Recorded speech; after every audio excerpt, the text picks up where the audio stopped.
But now it's my great pleasure to introduce Professor Keith Ward, who's spoken at a number of Faraday events. He's a professorial research fellow at Haytrop College and was previously Professor of Philosophy of Religion at King's College London and the Regius Professor of Divinity at Oxford. He's a Fellow of the British Academy. He's written numerous books on the philosophy of religion, including the one I've just held up and a few others that are on the bookstall. And he's going to talk to us now about morality and the philosophy of science. Thank you very much, Keith.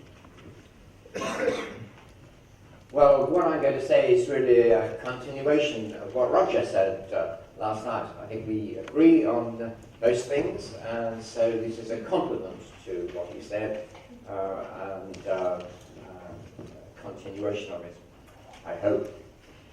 I suppose I've spent a lot of my life teaching moral philosophy.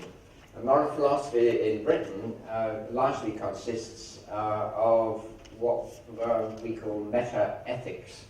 And meta-ethics asks questions, not first-order questions about is abortion wrong or permissible, but asks what is the nature of morality. And that's very relevant when thinking about science, because there are people who argue that there are no questions in morality that cannot be answered in principle by science.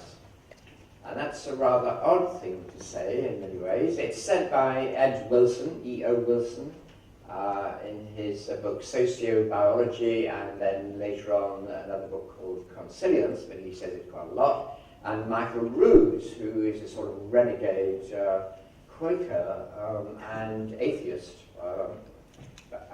certainly renegade anyway. And they both suggest that science can answer all moral questions, and the way it goes is something like this, that in the course of evolution, reason hasn't been very important, it hasn't been a driving force. Reason is a sort of spandrel, that is to say, a byproduct of genetic changes and things that have been selected by the conditions that are adaptive, that is, some species survives because its genes enable it to have capacities which are superior to those of other species or sorts of species. So the way they tend to see intellectual history is not that it's driven by ideas and by reasoning and by theories, but it's really driven by unconscious processes which are conducive to survival. And so E.O. Wilson says morality is just the hard-wired genetic tendencies to behave in certain ways which were conducive to survival in the very early evolution of hominids like ourselves. Wilson and Ruse both suggest that maybe people who believed in things like selfish genes had a problem with morality, because why should species act altruistically if what's driving evolution or what survives because of the evolutionary processes is behavior which is conducive to survival and to the elimination of other competing species. Doesn't sound very moral.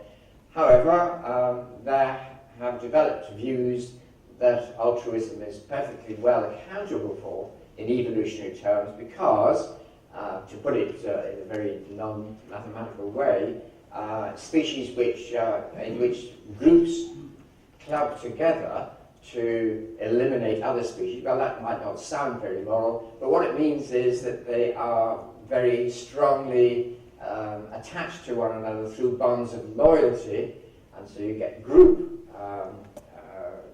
altruism, at least, so you love members of your own group, but you're allowed to hate members of all the other groups. So it's a sort of morality, slightly restricted one. Mm-hmm. And if people have those organic beings that have developed those ideas through natural selection, not through reasoning, then they become imprinted genetically on their descendants. Now, I'm not going to talk about that theory in general, just to point out, or to ask the question really, what would it mean for our moral lives now? Suppose we agreed with Roos and with Wilson, that if we feel that, for example, we ought to jump into a pond to save someone who's drowning, we feel there's a moral compulsion to be altruistic, to jump in and save them, we feel that, well, that's an evolutionary hangover. We instinctively, we could use the word, I think, instinctively, genetically imprinted, we could instinctively feel that we ought to go and help because that behavior has been conducive to survival millions of years ago. And that's the source of our moral obligations. So you have a sense of obligation. I ought to jump in and save somebody. I ought to be altruistic. That is not a reasoned conclusion. It's something that you naturally tend to do. It's imprinted into you because that's how your species survived. Well, supposing you held that view, this is my question, what would it do to your sense of altruism now? Well, the first thing is it probably wouldn't do anything because reason isn't very important, so it's not going to change your behavior anyway, so you just go on doing whatever you instinctively would have done. So there's a sort of feeling about this view of morality that it's genetically implanted survival-enhancing behavior from millions of years ago. If you believe that, then you probably believe there's nothing much you can do about it. I mean, if it's imprinted, well, it's imprinted, and that's that. There's no point thinking about it. If you think about it, well, you've been imprinted to think about it, so you may as well just think about it, but it's not going to make any difference. Right, so that's a bit depressing, really, for the thought of reason. But if you did reason, if you could reason, and even Richard Dawkins had finished The Selfish Gene by saying we alone are able to escape the prison of the selfish gene. So there's something reason can do. So if you could use reason to decide how you were going to act, and you knew that this is how your moral obligations had come about, genetic imprints from survival-enhancing behavior in the far past, what would that incline you to do? Well, I think the first thing it would incline you to do is not take them too seriously. I mean, if somebody said to you, there's certain behavior of yours which is genetically imprinted in you, and it was very useful thousands of years ago, now as a matter of fact it's probably not useful because loving your neighbour and hating your enemy, while it had a good survival value in early primitive times, it might now eliminate the world because of nuclear and chemical abilities that we have to eliminate absolutely everybody. So the genetically imprinted behavior is probably not very useful anymore. So on grounds of usefulness, you might not want to follow your obligations. In fact, Sigmund Freud made a point of saying you probably shouldn't follow your obligations because your obligations are due, in his case, not to the story I've just given you, but to all sorts of fantasy ego projections of your imago father, your imagined father. And again, once you come to see that, once you deconstruct the history of your moral obligations, you no longer would feel an obligation to your obligations. You'd say, well, yes, that's why I feel I ought to do this, but of course, if I could overcome that, if it's possible for me to do so, then there's no reason why I shouldn't. And proponents of this view sometimes call it a more rational view of ethics. That is, you reason your way to saying these are genetically imprinted patterns, so we needn't take any notice of them. If we can weaken them, then we should. Of course, we might choose to strengthen some, but probably we'd strengthen them in other people, not in ourselves. That is to say, we get other people to feel that they were obliged to do things which were helpful to us, but we'd make sure that we didn't have to do them ourselves. In fact, I think most people operate on that principle anyway, so maybe the account is true. I mean, that's what human beings really are like. Morality is for other people. As Nietzsche said, it's for the herd. And if you're a strong-willed person, you're not bound by morality. It was not, of course, Nietzsche, but Dostoevsky who said God is dead and everything is permitted, but Nietzsche did say there's two things on separate occasions. There's a connection between God and morality, certainly historically, also logically, although many philosophers would deny that, and the connection is that, of course, God is, or is supposed to be, the supreme case of a morally good being. Minimum, that's the minimal thing you can say about God. So if you believe there really was a morally perfect being who was interested in your behavior and might, in fact, do something about it in terms of reward and punishment, that would, if you believed it sincerely, have an effect on your behaviour. So there is a connection, but it's not absolutely watertight. And you may want to say, well, morality, if there isn't a God, you probably would want to say this, morality is not of supreme importance. And that's quite a change in human thinking about morality. At the time of Immanuel Kant, for example, at the end of the 18th century, then morality was defined by Kant as what makes humans human. I mean, if you ask what is distinctively human, one of the main things that is distinctively human is that you can reason about what you ought to do and do things because you think you ought to do them, that moral impulsion.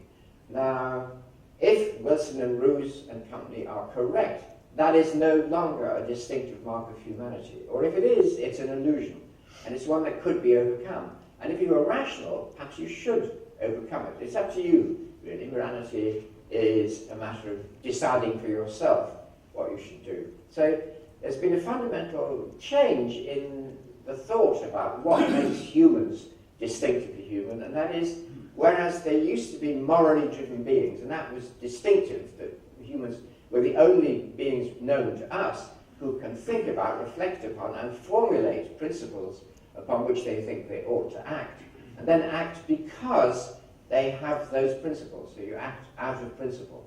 And certainly humans are the only beings on the planet which write these principles down and say they ought to act in accordance with them.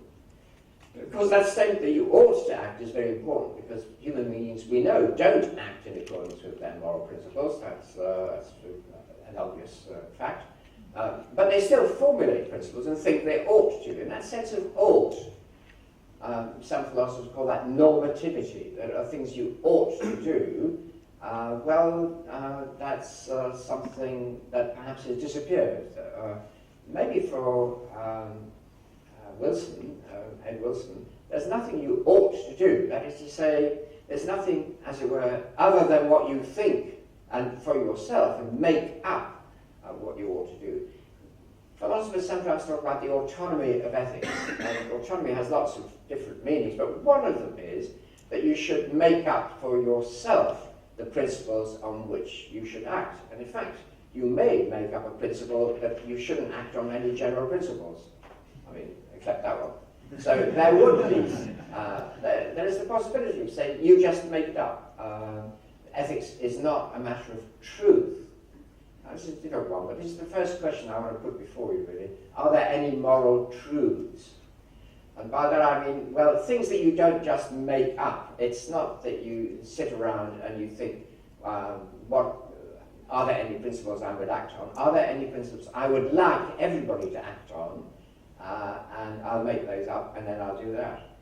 Now, strangely, that sounds a bit like Kant, because if you remember Kant's categorical imperative, it was one formulation of it was only act on principles which you would wish or will everybody to act on. And that sounds like this form of autonomy, but actually it's not, because Kant actually thought, wrongly, that if everybody acted on this principle, if everybody had this principle, namely only act on the principle that you would want everybody to act on, Kant thought that everybody would agree on the conclusions that you came up with.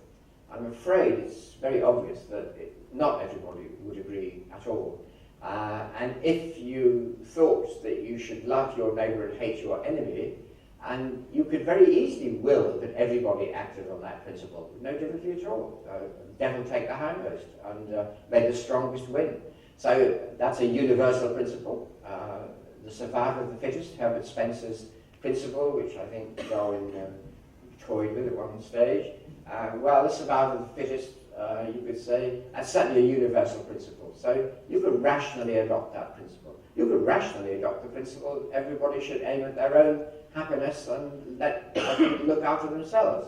In fact, I think that's a basic principle of American foreign policy. Probably. So I think, in fact, in politics, in international politics, it's certainly true that if anybody stood up and said, I am not putting the interests of my country first, they would not get elected. I mean, they just wouldn't be running anything. It's compulsory to stand up and say, I'm putting the interests of my country first. But that's not a universal principle, or is it? Yes, it could be, but it's not a very moral principle in the sense of saying that I'm going to put the well-being of humanity first. I mean, who would get elected on that? Can you imagine David Cameron saying, I'm going to put the interests of people in Africa first before the British? No, he just wouldn't. Perhaps Farage, he might say anything, so you don't know. Anyway, the universalizability, as it's often called, act on a principle which you would like to see everybody act on, doesn't really work as a moral guide because people are very different. And if you said that to most people, they'd come up with the most horrifying and incredible principles. I mean, everybody in this room is perfectly sensible, of course, but if I said to members of a certain political party, you should only act on a principle that you would like everybody else to act on, you would get the most extraordinary barbaric replies. And there are people who really would like everybody to go for the survival of the fittest, whatever the cost. I think that was a good thing to do. So people, when they make up ethics, come to very different views.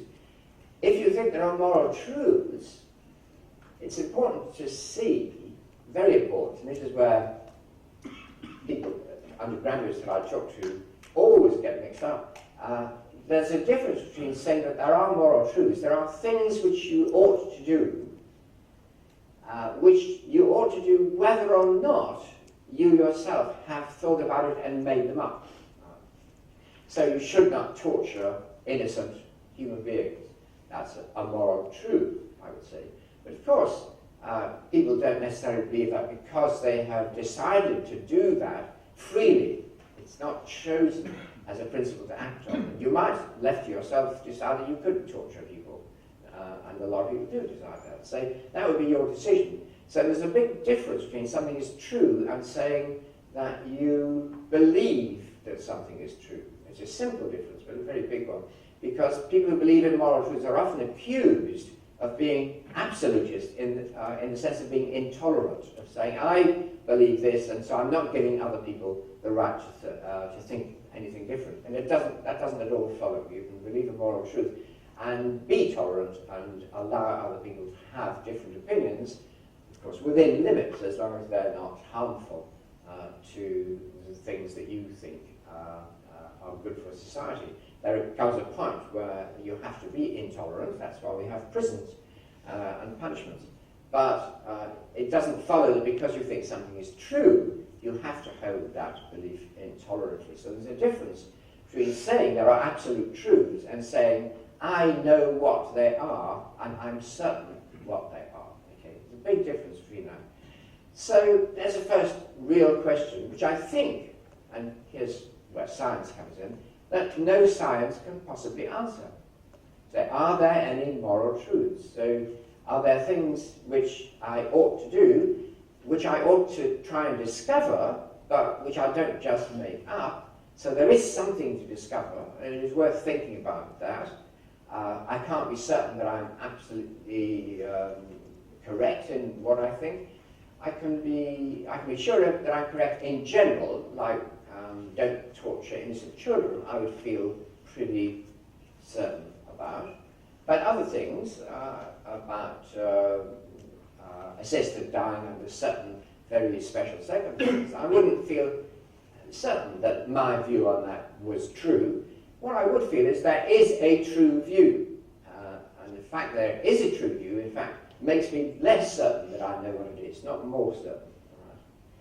So are there moral truths? Well, how could science answer that question? I think the natural sciences are specifically natural. That is to say, they're concerned with the natural world. Now, as I think Roger mentioned last night, that word natural is a very tricky word. What is natural? But it has been used to mean, well, what can be decided by scientific experimental and observational techniques. When I say decided, I mean to everybody's satisfaction. Every competent person looking at the evidence would have to say, yes, that's true, water is H2O. There's no debate about that. It can be decided by observation and experiment. And so that's a natural fact. So are there any non-natural facts? And I mean specifically, a non-natural fact is a fact, it's a truth, something is the case, whether or not people think it's the case. That's the point about a truth. But it's not decidable by experimental observation. Well, I think the question, are there any moral truths, is one of them. Is one thing that cannot be decided by experiment and observation. Of course, the statement, everything can be decided by experiment and observation, is also a truth, which is not, if it's true, which is not decidable by observation and experiment. So, in a sense, it's a very paradoxical, what Roger referred to as a self-referential truth. It can't be true, really, that everything that you could state as a truth, that everything is decidable by observation and experiment, because that can't be. It's the same with morality. You can't decide by any scientific technique that there are moral truths. In fact, if there are moral truths, and you held a scientific view of the world and thought that science is what tells you the truth about the world, you would have to ask the question, where are these moral truths? Are there truths which aren't anywhere? Well, truths aren't anywhere, of course. No truth is anywhere, I suppose. But could there be objective truths?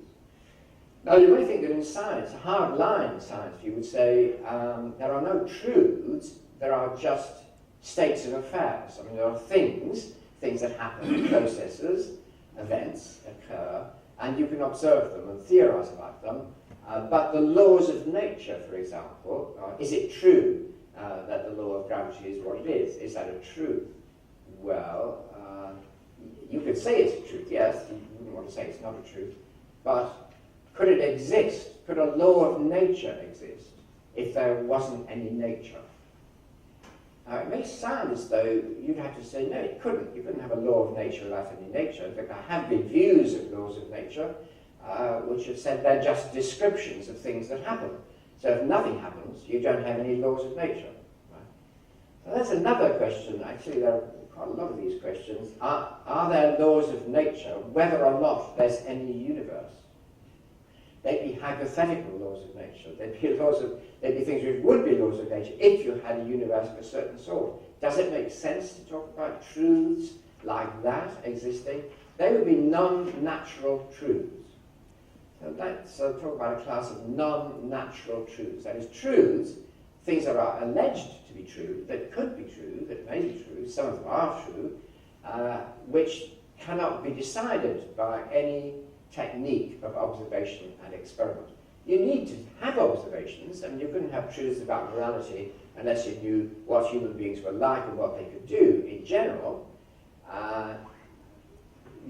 Experiments may be useful. It may be very useful indeed to find out what the capacities and limitations of human beings are, but all those observations would not decide the question, are there moral truths? And they wouldn't tell you what those moral truths are either, if you tried to make a list of them. Well, interestingly, perhaps, many quantum cosmologists actually state that there are laws of nature without any nature, because they state that space-times, universes, come into existence from a quantum vacuum which is beyond space and time, because it is that from which space-times originate in accordance with quantum laws. So where are these quantum laws then? They must exist without space-times, because they produce space-times. I find quantum mechanics deeply mysterious, and I'm happy to say I'm supposed to, so that's all right. But there is something odd about talking about quantum laws when there are no universes yet. So quantum laws cannot describe what happens in universes, because according to people like Stephen Hawking in his latest book, The Grand Design, and many other people too, John Wheeler, Bob Neumann, talk about quantum laws giving rise to universes. So the universes must, in a sense, exist. So they must be non-natural. So it's very ironic that people who say things like this, space-times originate from a quantum vacuum, or as the really mischievous among them say the universe originates out of nothing, right, which is a very full nothing indeed. quantum laws and full of all sorts of energy bashing around and fluctuating without time, but I won't go into that. It's very mysterious stuff. But they do talk about laws existing and giving rise to universes. So they're non-natural. And what's ironic is that people who hold these views usually call themselves as naturalists.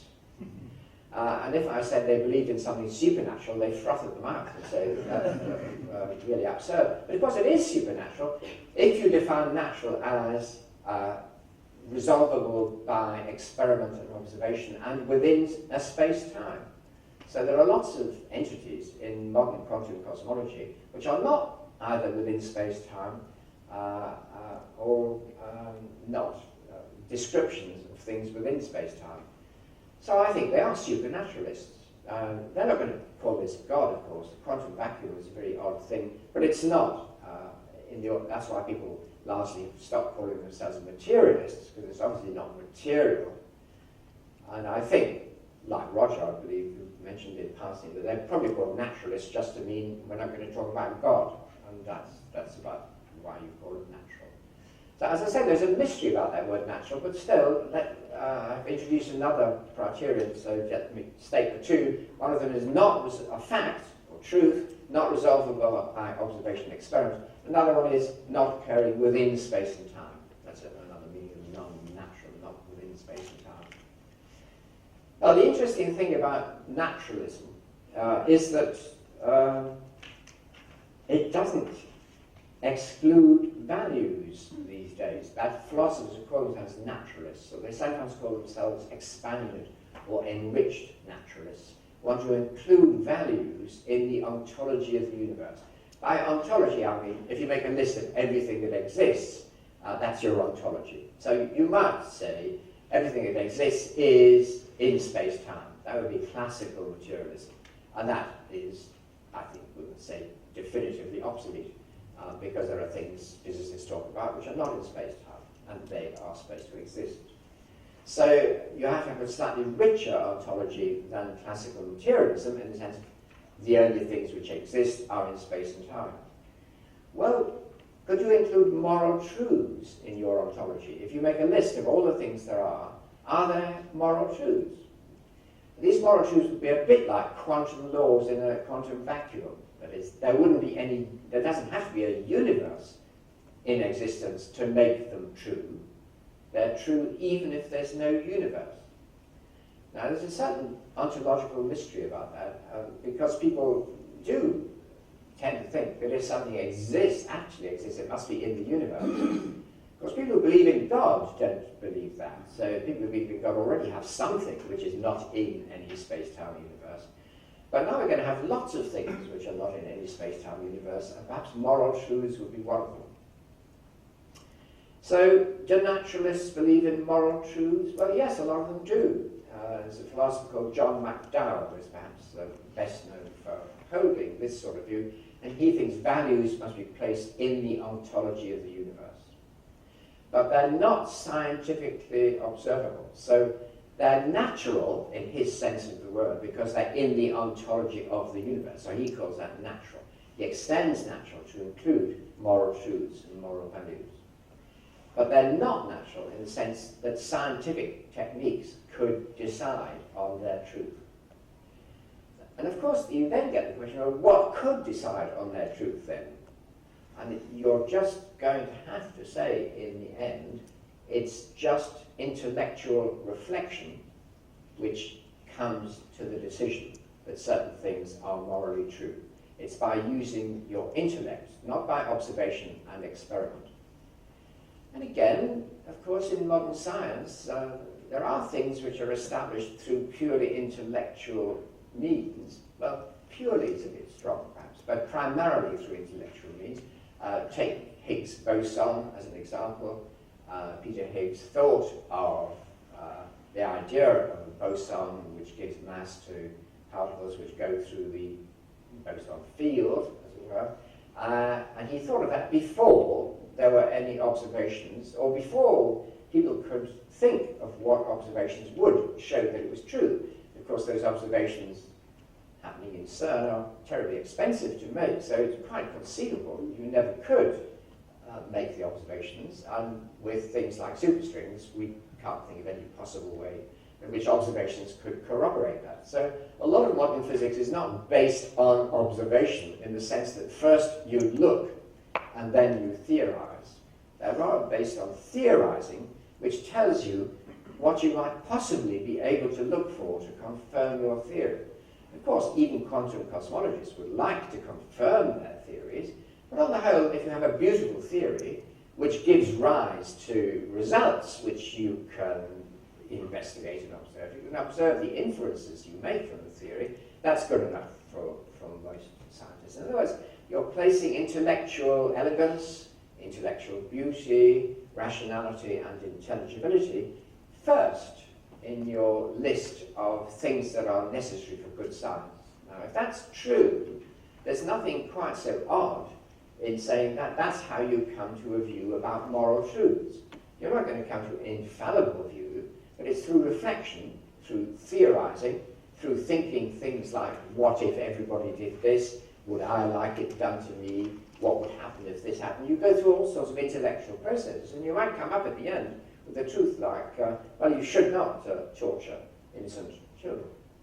So the truth is not perceived, it's not intuitive in the sense of somehow it just comes to you, you see that it's true. It is established by intellectual reflection. And I think that's not too far away from a lot of what happens in science, that intellectual reflection is necessary. Science didn't progress until mathematics progressed. And mathematics is a purely intellectual discipline. And you can ask the same sort of question about mathematics. Are there mathematical truths? Now, I'm not arguing that I know that there are. I'm raising the question. I think that there are, certainly. I can't say I know that there are, because intelligent people disagree with me. So I refrain from using the word no, but I strongly believe that there are mathematical truths, that some things are true, even if mathematicians deny them. And certainly Gödel's theorem, which we mentioned last night, tends to say that some things are true, even though they cannot be deductively arrived at through a suitably rich deductive system. And this is not, I'm just saying, an intuition. It's not a, people sometimes mock this view by saying, oh, these people just intuit things, they have magical insight. It's not that. It is by reflection. And I think science is actually based on intellectual reflection. It's only when people like Isaac Newton formulated the highly theoretical idea of a law of nature which would obtain universally. How could you possibly have known that? And which would obtain in empty space. I mean, for the law of gravitation to work, you really have to be operating in a virtual vacuum. And you have to imagine that. It doesn't happen even if apples fall from Cambridge gardens. You have to say that it's not observation which gives rise to the idea.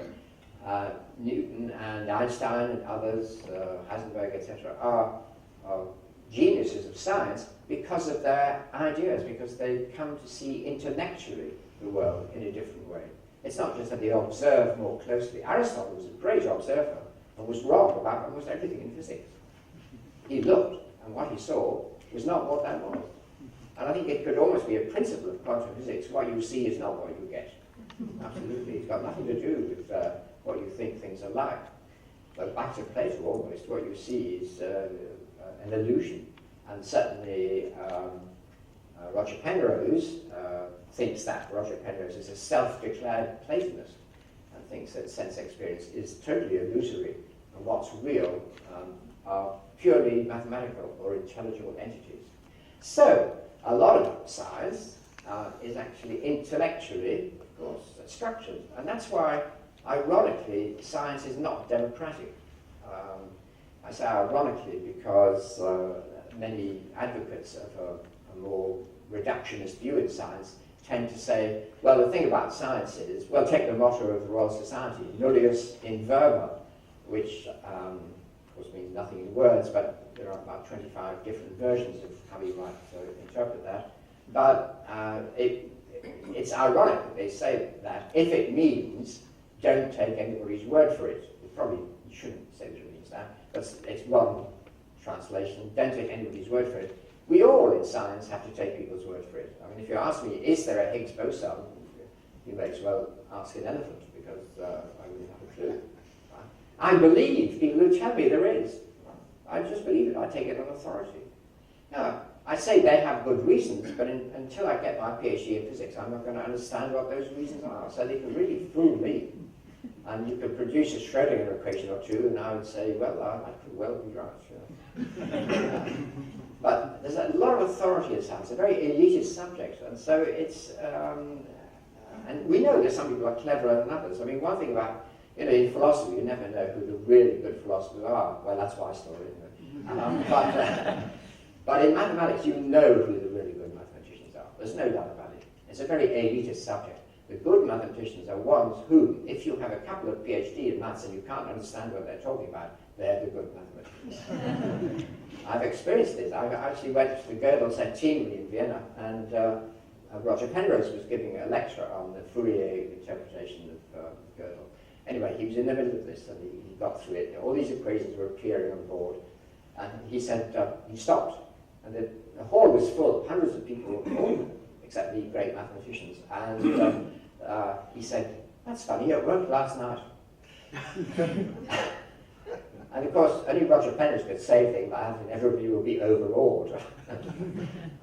Otherwise, you just fail somebody who said that. But the truth was, nobody in the hall really knew whether it worked today or not. He said it didn't, and then it had worked last night, so we just believed it. Later, it's the same with Fermat's last theorem, of course, which began to be solved in my bedroom, strangely enough.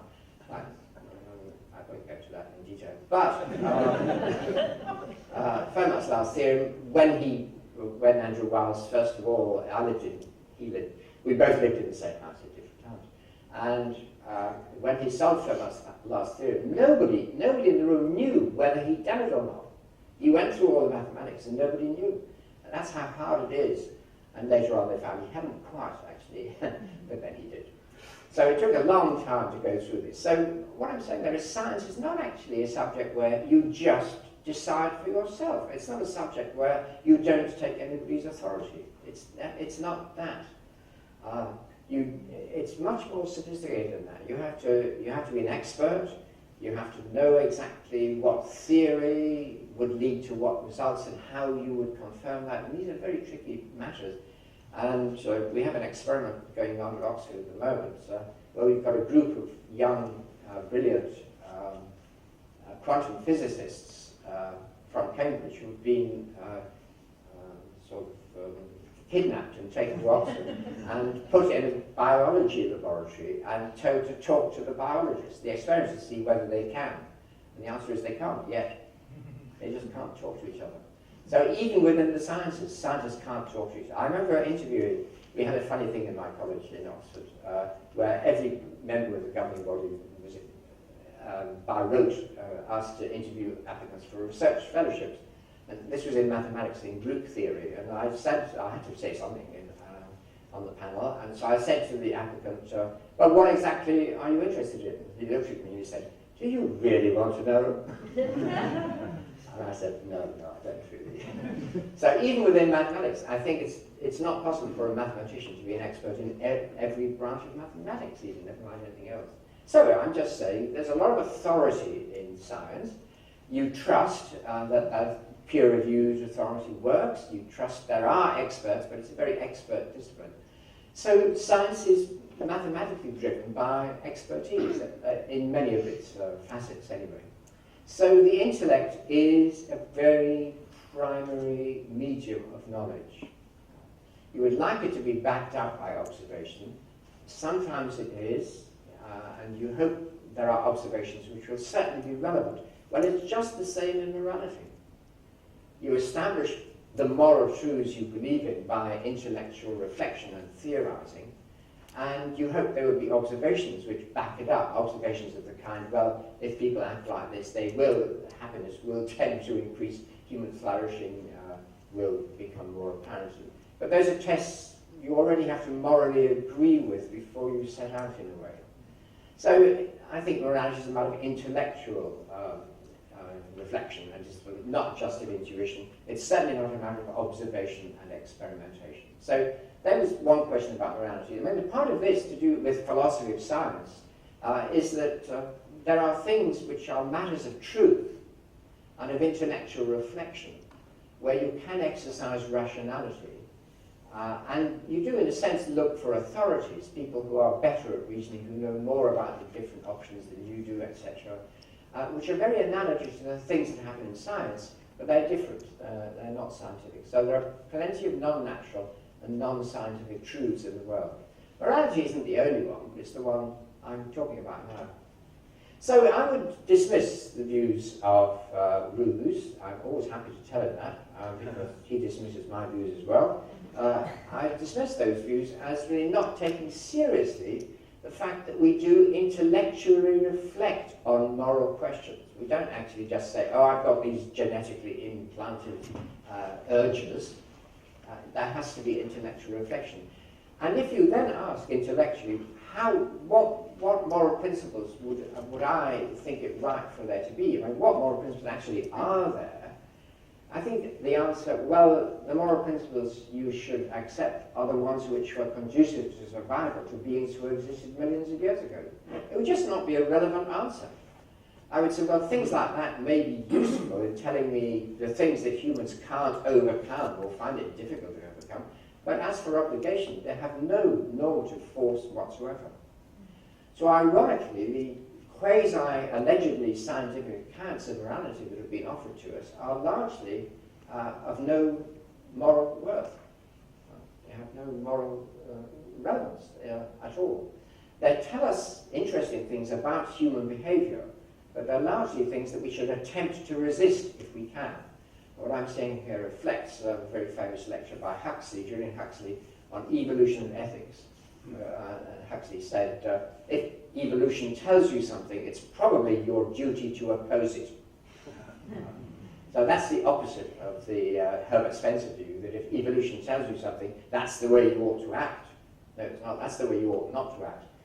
It's original sin. What the genes give you is original sin.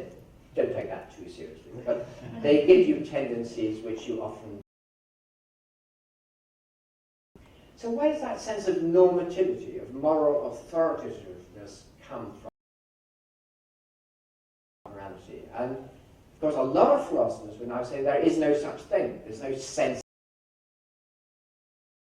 to decide.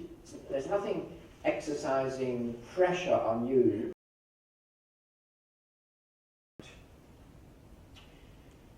Well, how do you decide how to act? Or are there moral principles that I ought, what's that, ought, that I ought to adhere to, whether I want to or not? And is that sense of ought, if it's explained quasi-scientifically, is that sense of ought something that I should, that'd be paradoxical, attempt to overcome? And in a way, you see, however reductionist you try to be about morality, you're always going to face the question of what should I think? That's an evaluative question. What ought I to think about this? So you're using reason to tell people that reason is not a very important thing in your life. But to answer the question of whether or not it's important, you have to use your reason. So you're really involved in a very paradoxical situation. Morality is about decisions. That's true. But it's about decisions about what is true. And that's a very special sort of decision. That's often the case. I mean, take the great unresolvable, I think, philosophical issue about free will. Are you free in the sense that you could have done otherwise in the same situation? I don't think that's theoretically resolvable, or maybe I just haven't tried hard enough, and neither has anybody else that I know. But there must be a truth about that. I mean, it must be either true that you could have done otherwise, or it must be true that you couldn't. One of those is true, even if you can't decide which is true. So it's not, you have to make a decision as to which is true, because you have to decide whether to hold criminals guilty or not. One of the conditions of being guilty is that they could have done otherwise. That's in the law. So you have to take a philosophical position on that. But making that decision is not just deciding without thinking what is true. What you're deciding is, which of these views do I really think is true? So there's an issue that is important. It's about truth. It has big practical effects, the biggest effects on people's lives, and it's not a matter of science. Science can help, but it's not going to resolve the issue. So there are non-scientific facts in the world. Your ontology will include a lot of non-scientific facts. Last night Roger referred to logical positivists. Now, I was at Oxford about the same time that he was, really, and my supervisor was Gilbert Ryle. And the interesting things about that is that A.J. Ayer was over in one college saying everything is made up of sense data, colours, smells, touches, taste, and everything else is a logical construction out of sense data. And there was Gilbert Ryle in another college saying there are no such things as sense data. They don't exist. They're just an illusion. There are none at all. There are no introspective mental events.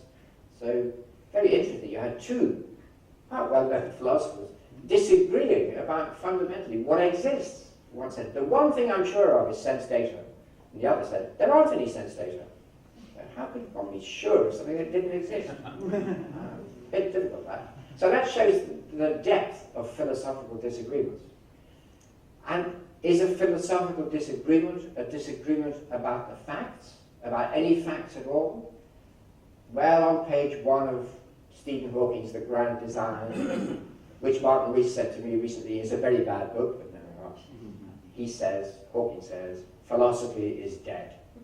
So there's a clear view, philosophy is dead. We're going to get Jeremy Butterfield talking about philosophy and physics, and he thinks they go well together. But Stephen Hawking doesn't. He thinks there's no philosophy at all, it's all science. So the question in the philosophy of science, I suppose, really, because that's in my title, is is there any philosophy? Are there any factual questions which are not scientific questions? Well, I think there are lots of factual questions which are not scientific, and if we look at logical positivism and ask the question, are there any sense data? That's one of them. What would a physicist, as physicists, say about that question? Are there any sense data? Well, I don't think they say anything really. It's not that there's no philosophy, it's that they might not be interested in the question. That's different. But there either are sense data or there aren't. I myself think there are. I guess Roger thinks there are in a sense. That is, there are experiences which are not had in the same way by anybody else. Okay, so in that sense, there are data of sense which other people have no direct access to. But that is sometimes called dualism, whether or not that's a good word for it. It's a thing which a lot of people feel is a very bad view to hold, that mind's consciousness is different from the brain. But again, that's not a scientifically resolvable question. Anybody who says it's been scientifically resolved is, first of all, wrong, because there's no such resolution. But secondly, the argument is actually still going on. So some scientists, but not all by any means, would decide in favour of materialism. I suppose Dan Dennett, as a philosopher, is one of the best known of those, who would say, well, science is committed to materialism, but, as Roger said, that's methodological, perhaps, that the science is only going to investigate things which are tangible or subject to experimental observation, but that doesn't mean it's going to exclude everything else that exists. Now, I'm due to finish, I think, am I not? No, is that right? Just about no. So let me finish with a couple of sentences on morality and the practice of science. Because I think that science is actually a deeply morally imbued activity. That to be a good scientist, you have to be interested above all in finding the truth at any cost. Well, perhaps not any cost, but finding the truth at a cost to your own life, liberty, and happiness. And if you're going to be a good scientist, you're probably going to spend more time in the laboratory than your partner thinks is good for you. So a certain amount of self-sacrifice is certainly involved in science. You pursue the truth. You might say for its own sake. Now that's a moral value. Should you pursue the truth for its own sake? Science doesn't have to do that. I mean, a lot of science is devoted to finding ways of eliminating other people. And I don't suppose you'd call that pursuing truth for its own sake. I would call it pursuit of power by finding out better means of destruction. So science doesn't have to be morally loaded, but it's evaluatively loaded even then. But concern for truth, that's important. Concern for trust, you have to trust. I mentioned authority in science. Yes, you have to trust the views of other scientists. You have to cooperate, so cooperation is a great value. And of course, you should, if you're a scientist, you probably do, appreciate and marvel at the intricacy and intelligibility of nature. So these are all deeply moral attributes that science is imbued with. And I think they're very important moral attributes. And they testify to the fact, in practice, that morality, value, has got normative force. So I end with that statement that if some scientists say there are only facts, there are no values, there's nothing with normative force that is true, whether or not you think it is, and which you ought to pursue, whether you want to or not. And in fact, the best science is deeply moral in that sense, and it puts the virtue of truth first. And also, perhaps, most science does aim at human well-being, so it is concerned with benevolence. So since it rates value so highly, how could it be that anybody would say that there aren't actually, as well as facts, a realm of objective values? I think that's an incoherent position, which is a good place to end.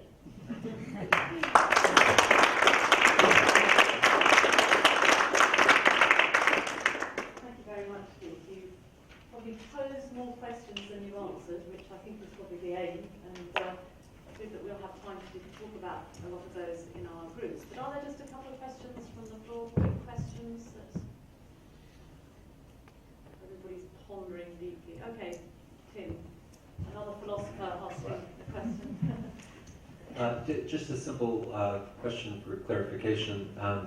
Would you say, I got the impression from a remark you made about midway through your talk that you would say that if there were reasonably informed, intelligent people who disagreed with you on something, then you would not be able to say that you know what you believe on that subject. Would you assert that as a general kind of principle?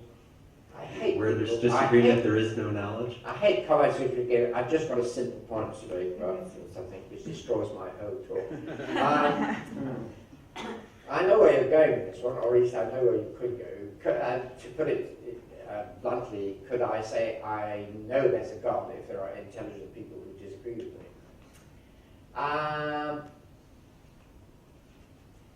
Well, okay, I'll take the bull by the horns. I would say I do not know there's a God.